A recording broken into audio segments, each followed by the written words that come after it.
What's going on, everybody? Back into some more NFL game preview. Today we're talking about the Panthers and the Saints. Both teams are rolling in at 8-3. The Panthers coming off a victory against the Jets, and the Saints losing against the Rams. That was a huge loss for the Saints.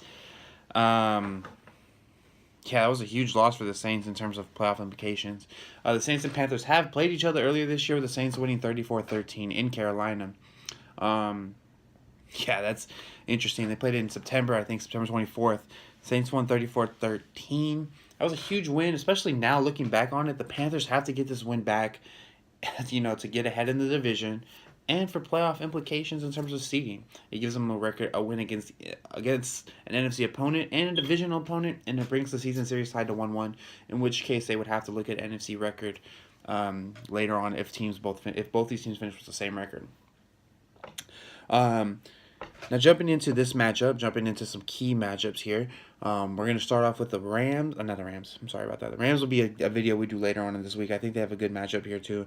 It's going to be the Saints running game versus that Panthers rush defense. Saints running game didn't really get going. I know Kamara had one huge run, and it really inflated their team stats.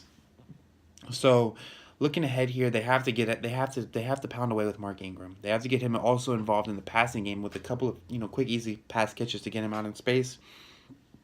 Pick up some good yardage, 8 to 10 yards on those receptions. And for Kamara, it's just doing what he's been doing all year, he's being the running back that Reggie Bush was supposed to be, Darren Sproles in that type of role, and he runs the ball better than both of those guys.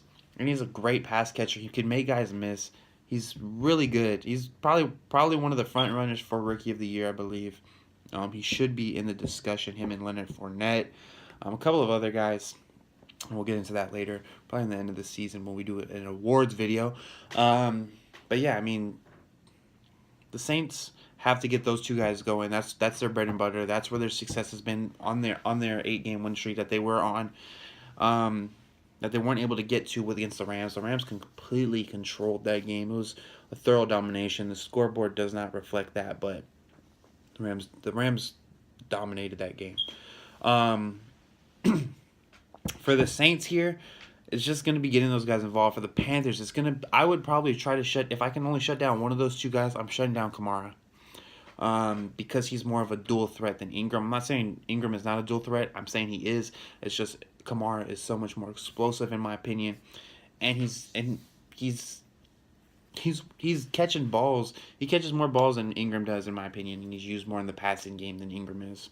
So I would try to shut down Kamara if I can only shut down one of those two guys. But Luke Kuechly is a very smart middle linebacker. He most of the time knows what teams are running, so he will have his guys lined up and in position. Our second key matchup here is going to be Carolina's wide receivers versus the Saints secondary. Now, we'll see what happens later on in the week with Marshawn Lattimore, if he's able to play. If not, I think losing Alex Okafor was just a huge of a loss last week as Marshawn Lattimore. I don't know if they were able to get a lot of pressure on Goff. I don't think that they did. But that's just something that the Saints secondary needs is Marshawn Lattimore. You saw Cooper Kupp had over 100 yards. Sammy Watkins had, I think, over 70 yards, needed a touchdown. He showed out in this game. They did all this without their leading receiver, yardage guy, touchdown guy, in Robert Woods. So, for the Rams did that. So, Marshawn Lattimore meant a lot to this secondary. And if he's able to go this week, I'm going to give a slight edge to the Saints secondary in this matchup. For the Panthers, their receivers have to be able to find some separation and create plays in space. Christian McCaffrey, as you know, is going to be used in that passing game. If they split him out wide, he's probably going to get the ball thrown to him. It's all about for the Saints getting pressure on Cam Newton, though, making him uncomfortable, getting those hits in. I would even say get some dirty hits in, but that would make me look like a douchebag or an asshole. I would not say that, but if you're an NFL defense, you have to get in the head of that quarterback, and you got to do what you got to do to get Cam Newton a little rattled. He's a big guy, and he does take a lot of hits throughout a game. So that's just something that you're going to have to look at. And the third and final key matchup here is going to be special teams play. Why special teams play?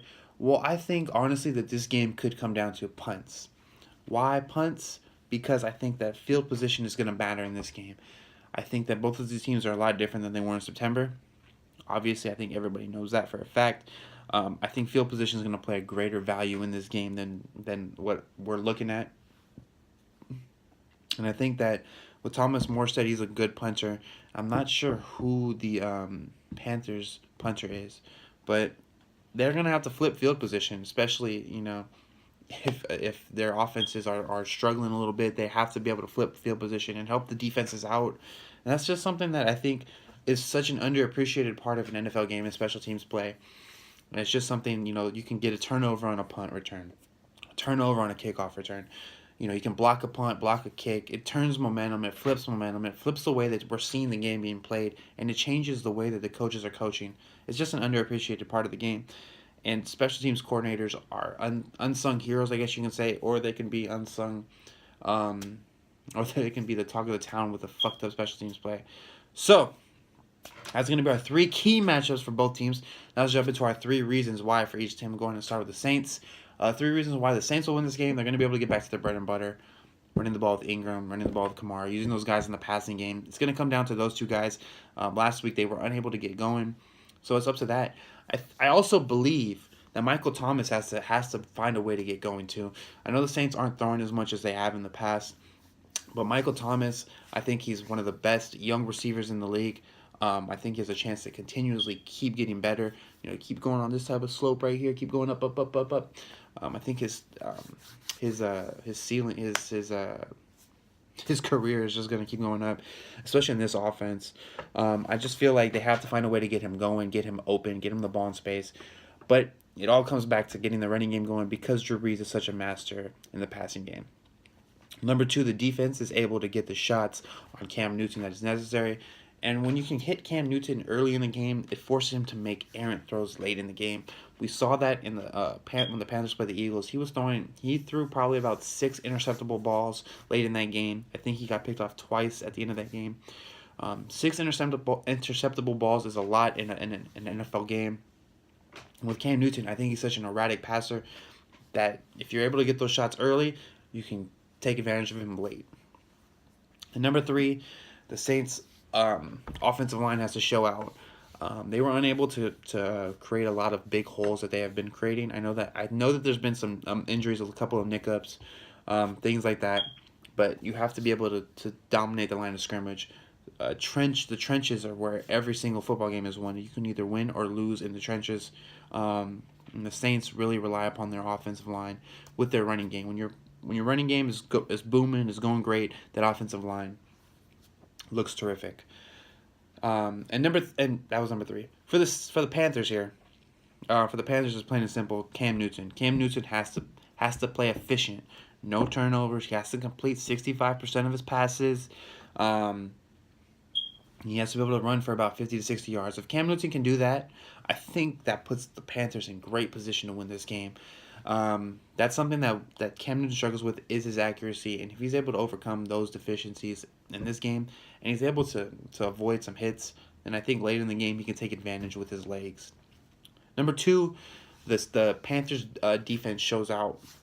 With the Panthers defense, it's going to be their front seven, basically, because of this bread and butter that the Saints use, their running game. I think you have to take Kamara out before you take Ingram out. You take Kamara out, that takes away the passing game, and that takes away huge chunk plays because he averages about 6 to 7 yards a touch, which is amazing.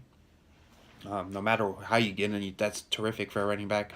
But yeah, if you can take Kamara out and then you can take Ingram out later in the game, that gives your defense a great chance to get off the field and keep down and distance in your favor. And number three, Christian McCaffrey has to be used. It's going to be the X factor of this game. If he catches 8 passes for 77 yards and he has 12 good runs, 10 to 12 good runs in this game, I think the Panthers put themselves in an excellent position to win this game. This guy needs to touch the ball about 22 times a game. I know they use him as a slot receiver and he's a running back as well. I would love to see him get more touches in the running game personally, but the Panthers' game plan is all about Cam Newton and making sure that he has the time, the space to operate this offense. My prediction for this game is, this game is going to be played in New Orleans. Saints are coming off a bad loss. Have already beaten the Panthers. I'm going to take the Saints in this game. I'm going to take the Saints if Marshawn Lattimore plays. If Marshawn Lattimore plays, I'm taking the Saints 24-10. If Marshawn Lattimore is unable to play, I'm going to take the Saints, but I'm going to take a closer look at it. I'm going to take it 21-17. Or 21 even 20 even. 21-20. We're going to go, if Marshawn Lattimore does not play, 21-20. If he does play, 24-10 Saints. I'm picking the Saints in both predictions, but I just think that Marshawn Lattimore is worth a whole touchdown in coverage, pretty much. That's my prediction for this week. If you disagree, please let me know why in those comments down below. I appreciate everybody that watches. We're going to have some more game previews later coming out this week. And I'm out. Peace.